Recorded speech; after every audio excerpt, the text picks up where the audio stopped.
तुम क्या जानो मेरे दिल में तुम रहती हो धड़कन की तरह यार बदल न जाना मौसम। আজ আমাদের জীবনে একটা খুবই খুশির দিন। চলো তাহলে তোমাদেরকে নিয়ে যাই, আমরা যেখানে যাচ্ছি সেখানে তোমরাও চলো তাহলে। এই দেখো মুকুল এদিকে ফোন ঘাঁটছে, আর আমি তো বেরিয়ে পড়েছি রেডি হয়ে, আমাদের গাড়ি আসার কথা সেই জন্য বেরিয়ে পড়েছি। গাড়িকে ফোন করে করে আলায় জানো একটু লেট করে দিয়েছিল গাড়িটা।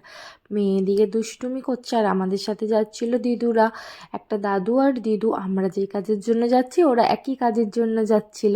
মেয়ে এদিকে তোমাদের টাটা করছে আর বাবার সাথে কিন্তু খুব গানের তালে তালে খুব সুন্দর নাচ হচ্ছিল দুজনে। গাড়িতে গান বাজছিল আর দুজনে বেশ সুন্দর করে নাচছিল। এই দেখো মন জিনিস থেকে একটা জামাইবাবুর জন্য কেক নিয়ে নিয়েছিলাম, কারণ আজ জামাইবাবুর জন্মদিন ছিল। তো আমরা এখন পৌঁছে গেছি আমাদের গন্তব্যে। আমরা গিয়েছিলাম রেজিস্ট্রি অফিসে, যেখানে জমি জায়গার রেজিস্ট্রি হয় জামালপুরে। তো দিদুরাও গিয়েছিল। আসলে আজকে আমরা একটা জায়গা নিচ্ছি, এটা আমার জীবনে প্রথম, এমনকি মুকুলের জীবনেও প্রথম। এর আগেও ও কখনোই জায়গা নেয়নি।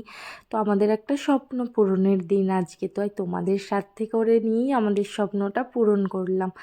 তো আমি শৈশাবত যা যা করার সেগুলো করে নিচ্ছিলাম, আর মেয়েকে মায়ের কাছে নামিয়ে দিয়ে এসেছিলাম, কারণ এখানে সেদিন গরমও ছিল, খুব কষ্ট হতো। এদিকে কাকু আমাদের সব কাগজপত্র রেডি করে দিচ্ছে। কাকু আসলে বাপির বন্ধু ছিল। আর মুকুলও শৈশাবত করে নিচ্ছে।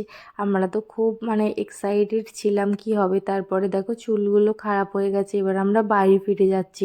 আর বৃষ্টি পড়ছিল, আর আশেপাশে সেরকম হোটেলও ছিল না। এই জায়গাটাই আমরা কিনেছি, অর্ধেকটা ওই দিদুরা কিনেছে, অর্ধেকটা আমরা কিনেছি। এখানে আমরা ছোটোবেলায় যেন খেলা করতাম, আর সেই জায়গাটা এখন আমাদের নিজেদের বেশ ভালো লাগছে আজকে।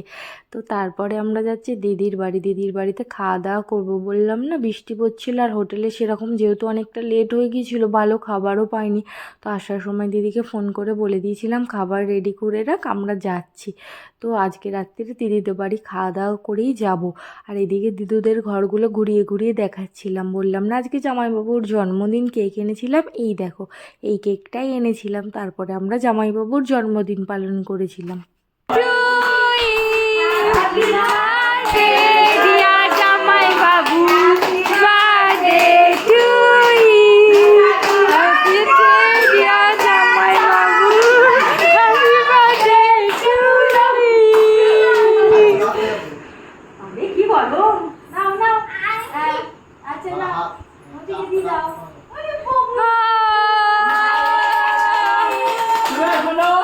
দুজন মিলে জামাইবাবুকে কেক খাইয়ে দিচ্ছে।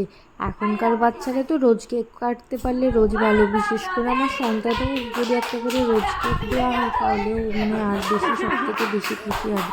খুব হাসাহাসি মজা করে আর একটা ভালো দিন তোমাদের সাথে করে নিয়ে কাটালাম। এই দেখো দু ভাইতে কেমন কেক মাখামাখি করছে। অনেক রাত হয়ে গেছে, এবার তো বাড়ি যেতে হবে। চলো বাই বাই, সবাই ভালো থেকো, সুস্থ থেকো।